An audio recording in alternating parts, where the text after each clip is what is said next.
memposting sebuah screenshot grup Facebook yang bernama Fantasi Sedih. Bukan cuma namanya aja yang menjijikan, tapi isi postingan di dalamnya jauh lebih mengerikan. Duduk yang nyaman, pasang playnya karena ini Intan Story ya.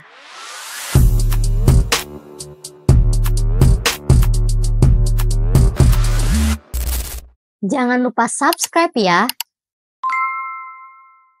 Halo warga Storia, makasih udah klik video ini. Kali ini aku akan bahas berita yang lagi rame banget diperbincangkan oleh netizen.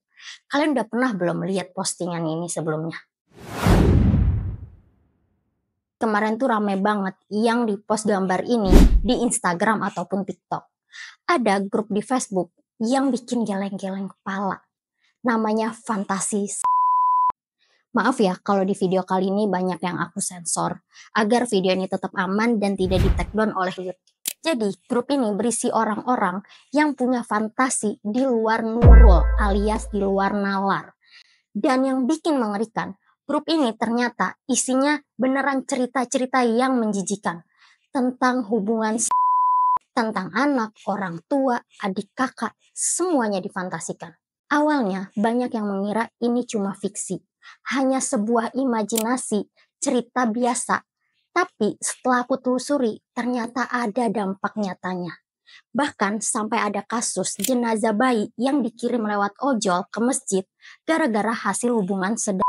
Cerita ini bukan untuk menghakimi, tapi biar kita semua paham kalau sosial media bisa jadi tempat yang paling gelap kalau kita nggak waspada. Semoga kalian yang nonton video ini bisa lebih aware kepada keluarga kalian masing-masing ya. Ya udah, nggak usah berlama-lama, yuk langsung aja ke ceritanya.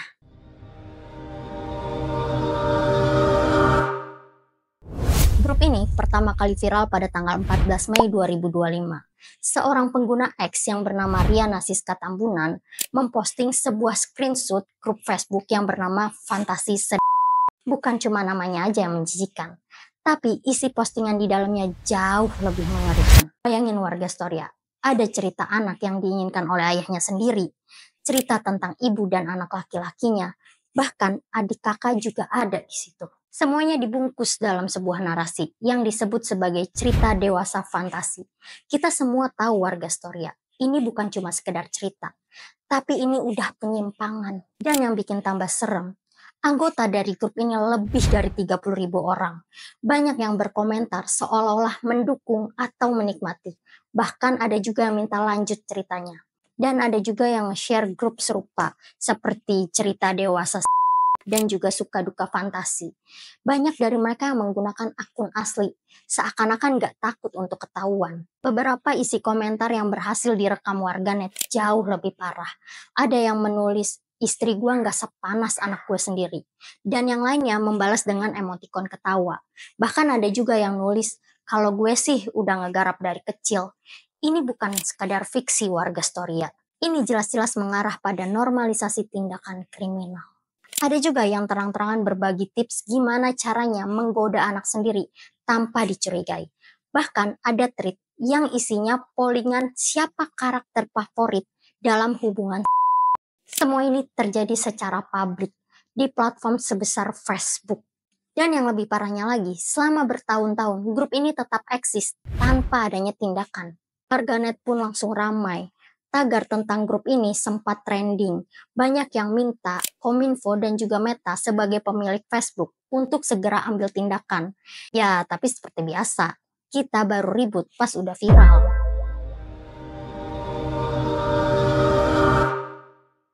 Warga Storia, di titik ini kita harusnya nanya, bener nggak sih grup-grup kayak gini bisa memicu tindakan nyata? Jawabannya iya. Dan buktinya jelas terjadi di Medan pada awal bulan Mei 2025 lalu. Seorang perempuan muda yang bernama Najma Hamidah berusia 21 tahun tinggal bersama kakaknya yang bernama Renaldi berusia 24 tahun. Mereka ini tinggal satu rumah di daerah Belawan. Jadi ceritanya mereka ini ngekos di salah satu kosan. Dan disitulah hubungan di luar nalar terjadi. Dan yang gak diketahui banyak orang adalah mereka punya hubungan, ya, kakak dan adik kandung. Karena sudah melakukan hubungan terlarang, akhirnya di tahun 2024 Najma hamil dan dia pun panik akan hal itu. Singkat cerita, pada tanggal 3 Mei 2025, Najma ini melahirkan bayi secara prematur. Gak di rumah sakit, gak ditemanin bidan, tapi dia melahirkan anak itu sendirian di kosan tempat tinggal mereka. Tapi sayangnya bayi itu kondisinya lemah karena lahir tanpa bantuan medis. Bayi itu sempat dilarikan ke dokter, tapi dokter menyarankan untuk dirujuk ke rumah sakit RSUD Dr. Pirngadi. Tapi untuk masuk ke rumah sakit diperlukan administrasi seperti kakak dan lain-lain. Sementara Najma nggak punya itu. Akhirnya dia pun mengurungkan niatnya karena takut ketahuan juga. Dan akhirnya bayi itu pun meninggal setelah 4 hari kemudian, tepatnya pada tanggal 7 Mei 2025. Dan yang bikin hati ini benar-benar hancur adalah apa yang terjadi setelahnya. Pada tanggal 8 Mei 2025, mereka memesan layanan ojol untuk mengirim paket ke Masjid Jami yang ada di Jalan Ampera 3 untuk penerima atas nama Putri. Si abang ojol ini awalnya nggak curiga. Nah, nama ojolnya ini adalah Bang Yusuf. Tapi sesampainya di masjid tersebut, dia mulai ngerasa aneh karena dia cari yang namanya Putri dan juga udah nanya tuh ke warga sekitar. Tapi nggak ada yang namanya Putri. Karena dia curiga, akhirnya dia bukalah tuh paketnya yang berupa tas hitam. Waktu dia buka tas itu, betapa kagetnya dia. Isinya adalah jenazah bayi. Bayangin warga Storia, bayi hasil hubungan dikirim gitu aja lewat ojol untuk ditaruh di masjid. Kasus ini pun langsung heboh. Polisi bergerak cepat untuk menangkap Renaldi dan juga Najma. Mereka bilang kalau mereka tuh nggak ada niatan untuk membuang bayi itu.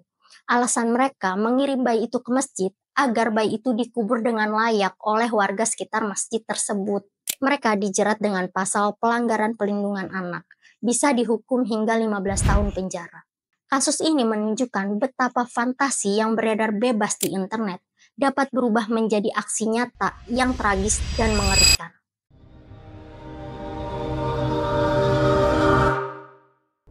Waktu grup ini viral, netizen pun langsung nge-tag akun-akun pejabat Kominfo. Mereka meminta agar grup tersebut diblokir. Kominfo pun akhirnya merespon dan meminta Meta untuk men-tag down grup tersebut. Bahkan katanya ada beberapa grup lain yang juga udah diblokir. Tapi pertanyaannya, kenapa baru setelah viral? Kenapa grup kayak gini bisa bertahan lama?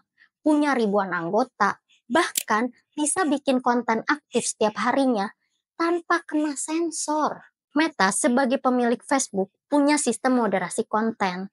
Tapi banyak yang bilang kalau sistem ini tuh sering kecolongan kalau kontennya disamarkan menggunakan istilah tertentu. Jujur aja, algoritma kita sekarang masih kalah cepat dari kelicikan orang-orang yang punya niat jahat. Yang lebih menyedihkan lagi, kasus kayak gini bukan yang pertama. Pada tahun 2017, ada grup pedofil di Facebook dengan ribuan anggota.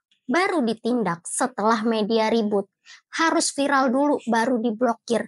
Ini namanya sistem yang reaktif, bukan preventif. Dan Kominfo sebagai lembaga pengawas harusnya bisa lebih aktif. Gak cuma nunggu laporan netizen, tapi juga punya tim pengawas digital yang kerja real time. Karena kalau udah menyangkut keselamatan anak dan keluarga, kita nggak boleh lambat.